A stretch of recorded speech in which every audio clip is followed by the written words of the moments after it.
Alright guys, welcome back. If you follow me on any other social media platform, you might have seen these videos of me basically removing all the existing wiring from this ginormous Cummins generator that the engine blew up in. We're doing this because they need to remove the engine and put a new engine back in, so they're going to remove the housing.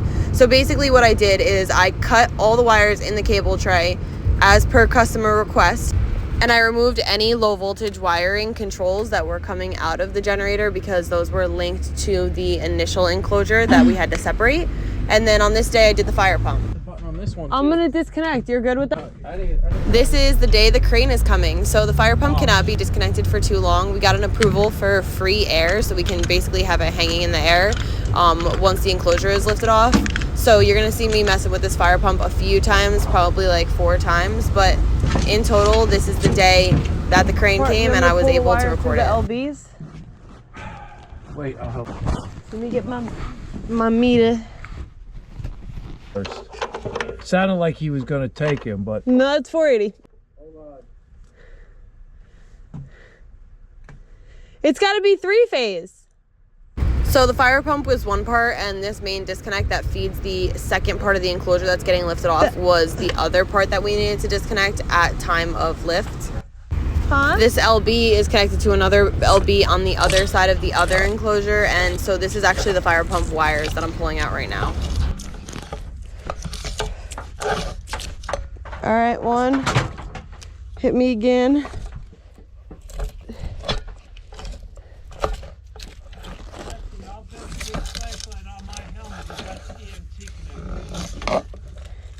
I was gonna give you it anyway. Dummy.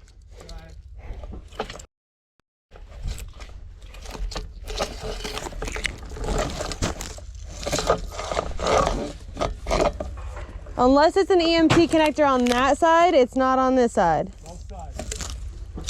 No.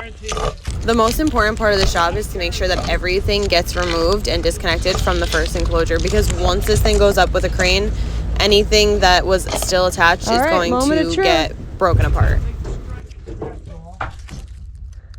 The strut connector? Whoever did this initial installation did not do an amazing job. The connectors were not tight. They did weird ass shit. So we kind of have to come back behind them too and fix a lot of stuff. Once everything was properly disconnected, you can see the crane picking everything up. That was further away versus up close and personal. I was like almost right under it. But they got the enclosure lifted. It was about 15,000 pounds. And then from there, I did my free air work. You can see the rope that was tied to the EMT, and then I reconnected. And while I was reconnecting, they were working on removing the old engine and putting the new one in. That took a lot longer than I had initially expected, but this is the new generator now. Look at that. Those are nice new bolts. Wow, they made a mess.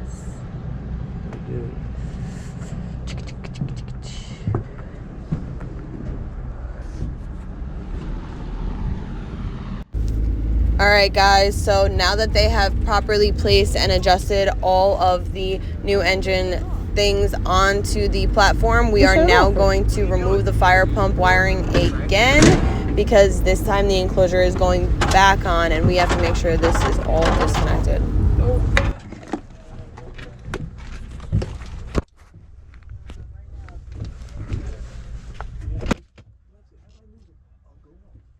Just a side note, always test your connections before you touch anything in anywhere and make sure it's off. Even if you know it's off, you still check.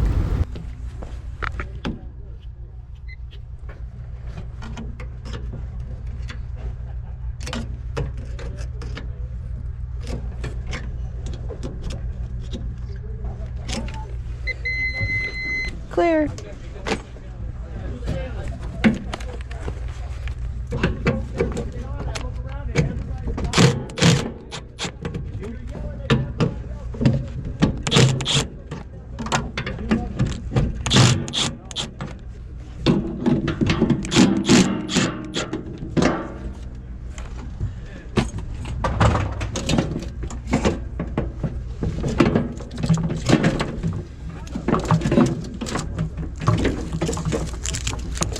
Ready?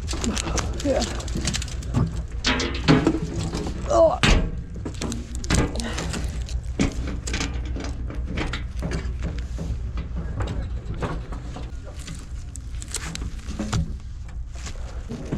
No.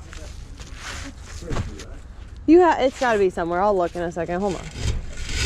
It's coming down.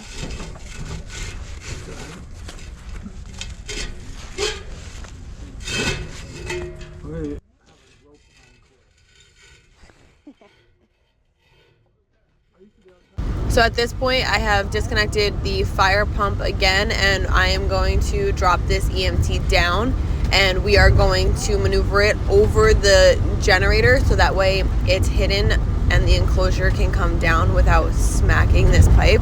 Because if it hits the pipe, we got a whole nother issue now.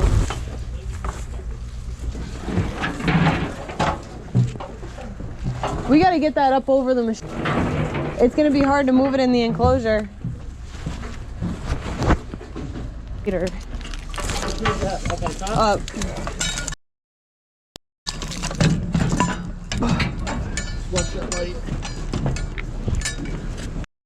Sorry for the hair shots. This is the first time I've ever even used a GoPro on the job site, and I'm really not good at it yet. I'm working on it.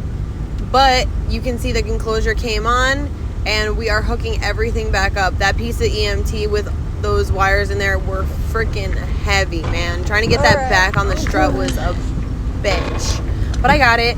And then I started running all of the main power feeds back into the other room so that way we can hook up some lights in this enclosure, and the generator guys can do their part on it because they still got to do their stuff too.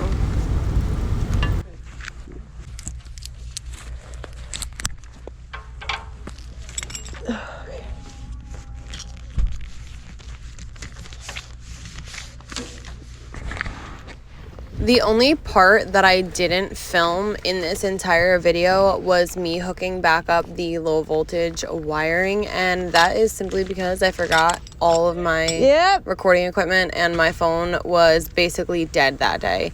But I took pictures of everything and I was able to really easily just put everything back together the way that I labeled it. Alright, so now that I ran all of the wiring through, my partner is going into the panel and he is going to turn that breaker back on so that way we have some power.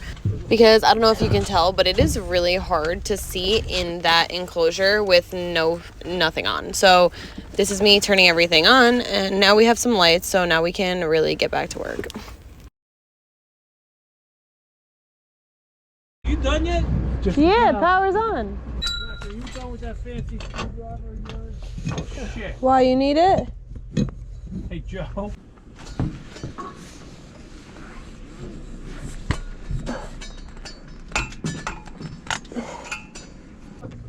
And now this is the fourth time me in this fire pump, and now I'm putting it back together for good, and I will not have to deal with it any longer, thank God. Fire pump going hot? It is hot already, but...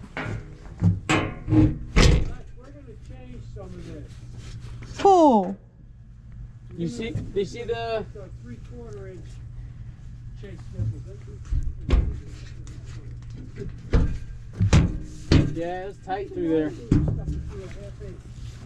Ray, you see the TB above you? Yeah, I think. Now I am putting back all of the seal tight into the initial raceway so that way we can start landing our wires, and I'm pulling all the low voltage back into the controls. And also, just so you guys know, there are a lot of people on this job, so it is tight in that space. Today we are doing the crimping. All right, so here is the final, well, not the final part of this job, because we do have to tie back into the switch gear that is hot. I don't know who's going to be doing that yet. I don't know if it's going to be me, but this day we are splicing and burn decrimping all of the initial service feeders into the generator from where I cut them. And listen, guys, I did not want to cut them like this. I really would rather have not, and I probably will never let somebody tell me to do that ever again. But at the point where I was at. The customer had requested that, so that's what we were gonna do, and it is completely code compliant, so that's what we're gonna do. And please do not come at me about this harness. I posted this on all my social media platforms, and everybody had something to say about this harness. I was by myself this day, and yes, I am tied off to a piece of strut, and the only reason I'm tied off to a piece of strut is because there was nothing around me to hold me. And just so we're clear, it held me just fine. Like, I actually forgot that I was tied off and went down and was hanging. So it's gonna do its job, no problem. But listen, when the safety guy tells you to do something, you just do it. So that way you don't have any issues. I didn't want to be tied off, but again, I was alone, and so that was the requirement. And as you can see, this cable tray was a biatch. I mean, like, this was rough. More wire left. Oh my God. We got 1, 2, 3, 4, 5, 10, 15, 20. This is gonna be the death of me. I've never regretted splicing so much in my entire life, but it's done. And now we're gonna make the final terminations with my new Milwaukee digital torque wrench. Let me know if you guys want to see a review on this. I did want to do one. I just haven't had the time to right at this moment, but it is a game changer and it is awesome. So we are going to tie in the grounds first, then the neutrals, and then each phase of the 3 wires. So we have actually 4 sets of wires coming down, so I'm trying to make this as neat as I can, and I have to resplice some of them because some of them were stripped out and they weren't properly stripped because these were double lugs, and the Romex was actually bunched up in a couple of them and it looked terrible and the connections were not done properly. So I'm just going to redo all the connections, make them look clean, and torque them all to spec. I don't remember off the top of my head how much they wanted. I think it was 600 Nm, but I'm not 100% sure, so don't quote me on that. I just looked at what the spec said on the actual part of the generator that tells you the torque specs. But yeah, so everything was pretty smooth in this aspect of it. I did a pretty good job not cutting too much and being able to bend back to where they were. And that's it. Thanks for watching, guys.